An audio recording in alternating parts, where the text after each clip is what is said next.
یہ سب آج کل ایک موضوع کافی زیر بحث ہے کہ عالم افضل ہے یا غیر عالم سید، اس پر آپ کی کیا رائے ہے؟ دیکھیں، اگر آپ ماضی کو اٹھا کر دیکھیں تو اصحابہ کرام سے زیادہ بڑھ کر عالم کون ہوگا؟ لیکن دیکھنے میں آیا ہے کہ وہ آل رسول کا ایک علیحدہ مقام اپنے سامنے رکھتے تھے، حتیٰ کہ اصحابہ کرام حضور نبی کریم صلی اللہ علیہ وآلہ وسلم کے نالین مبارک کا بھی حیا کرتے تھے، آپ کے عصا مبارک کا، آپ کے پیالہ مبارک کا۔ تو اگر یہ جو میٹیریل تھنگز ہیں جو حضور کے ساتھ اٹیچ تھی، جن کی نسبت حضور کے ساتھ تھی، اگر ان کی اتنی اہمیت ہے تو خون رسول کی کتنی اہمیت ہوگی؟ اگر خون رسول کی اہمیت نہ ہوتی اور کسی ایک غیر سید عالم کی زیادہ اہمیت ہوتی تو حضور نبی کریم صلی اللہ علیہ وآلہ وسلم کی ذات مبارکہ یہ نہ فرماتی کہ میں تم میں دو بھاری چیزیں چھوڑے جا رہا ہوں۔ پھر ان دو بھاری چیزوں میں جب اگر چھوڑ کے جانا تھا، پھر قرآن کے ساتھ کہتے کہ میں یہ عالم چھوڑے جا رہا ہوں، لیکن حضور صلی اللہ علیہ وسلم نے فرمایا کہ تم میں دو بھاری چیزیں چھوڑ رہا ہوں، پہلی چیز قرآن کریم ہے اور دوسرا میری اطرت ہے، یعنی کہ قرآن کریم تھیوری ہے اسلام کی، اور اس کا جو پریکٹیکل ہے وہ آل رسول ہے۔ تو اگر اس تناظر میں دیکھا جائے تو جو آل رسول ہے، سید ہے، سادات ہے، نسب رسول ہے، خون رسول ہے، آپ حضور کے پسینہ کے ساتھ کسی عالم کو نہیں ملا سکتے، آپ حضور کے عصا مبارک کے ساتھ کسی عالم کو نہیں ملا سکتے، تو آپ کس طرح کسی سید کے ساتھ کسی عالم کو ملائیں گے؟ ایک بہت بڑا فرق ہے۔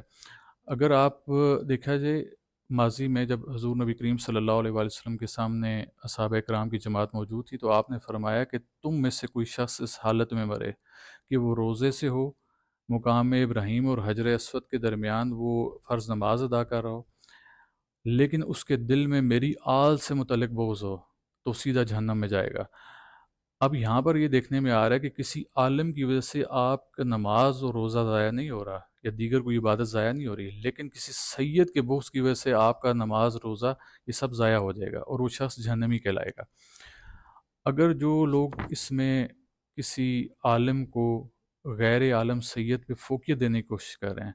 تو وہ ہم نے دیکھا ہے کہ ان کا تعلق ایک ایسے فرقے سے ہے کہ جو امام احمد رضا خان کے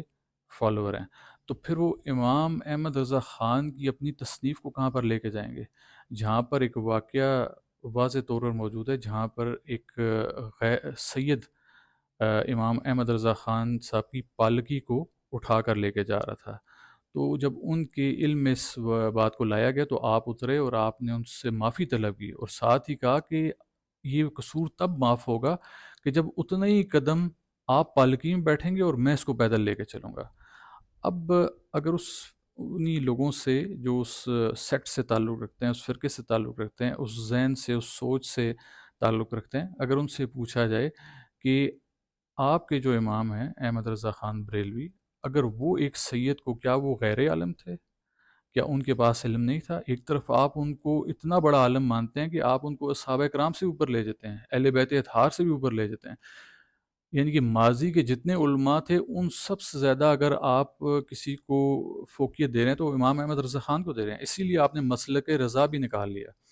تو جب آپ ان کو اتنی فوقیت دے رہے ہیں تو آپ کے تو اپنے عالم کہہ رہے ہیں، اس سید کو پالکی میں بٹھانے کا مقصد کیا تھا؟ وہ آپ کو بتانا چاہ رہے تھے کہ چاہے کوئی ایک غیر سید کتنا مرضی بڑا عالم بن جائے،